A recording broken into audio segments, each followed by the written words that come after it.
Dr. Isaiah Friedlander was known as a genius in the field of psychology.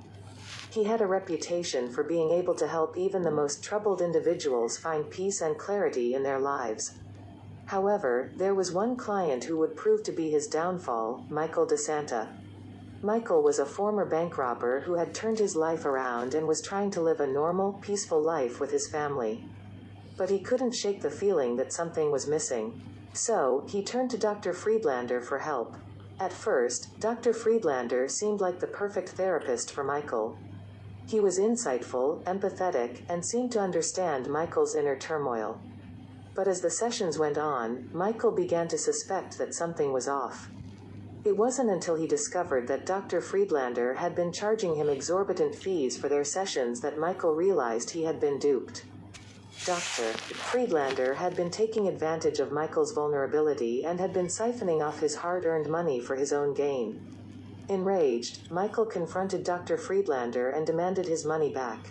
But instead of apologizing, Dr. Friedlander laughed in Michael's face and told him that he had been a fool to trust him. In a fit of rage, Michael pulled out a gun and pointed it at Dr. Friedlander.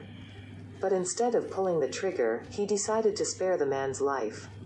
He realized that killing Dr. Friedlander would only bring him more trouble and that he needed to cut ties with the toxic therapist once and for all. And so, Michael walked away from Dr. Friedlander, vowing never to return to his office again.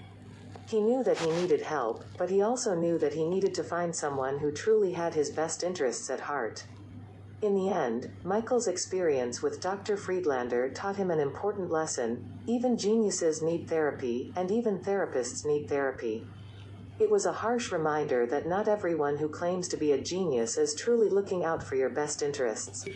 And sometimes, it takes a brush with danger to realize who you can truly trust. Dr. Isaiah Friedlander was known as a genius in the field of psychology. He had a reputation for being able to help even the most troubled individuals find peace and clarity in their lives. However, there was one client who would prove to be his downfall, Michael DeSanta. Michael was a former bank robber who had turned his life around and was trying to live a normal, peaceful life with his family. But deep down, he was still haunted by his past and struggled with anger and anxiety. So, he sought out Dr. Friedlander for help. At first, Michael was impressed by Dr. Friedlander's intelligence and insight. He felt like he was finally making progress in dealing with his issues. But as the sessions went on, Michael began to suspect that something was off. Dr. Friedlander seemed more interested in talking about himself and his own accomplishments than actually helping Michael. And then, one day, Michael discovered the truth. Dr. Friedlander had been manipulating him all along, using his therapy sessions as a way to extract money from him. He had been charging exorbitant fees for his services, even though he had done nothing to actually help Michael. Enraged and betrayed, Michael decided to take matters into his own hands. He confronted Dr. Friedlander and demanded his money back. But instead of giving in, Dr. Friedlander laughed in his face and taunted him, saying that he had outsmarted Michael and there was nothing he could do about it. In a fit of rage, Michael pulled out a gun and pointed it at Dr. Friedlander. But instead of pulling the trigger, he hesitated. He realized that killing Dr. Friedlander would only make things worse and that he needed to find a better way to deal with his anger and pain. So, Michael made a decision. He let Dr. Friedlander go, sparing his life but cutting ties with him for good. He knew that he needed to find a new therapist, one who truly cared about helping him and not just making money off of him. In the end, Michael's experience with Dr. Friedlander taught him an important lesson: even geniuses need therapy, and therapists need therapy too. It was a harsh reminder that no one is immune to the struggles of the mind, no matter how smart or successful they may seem. And for Michael, it was a turning point in his journey towards healing and redemption.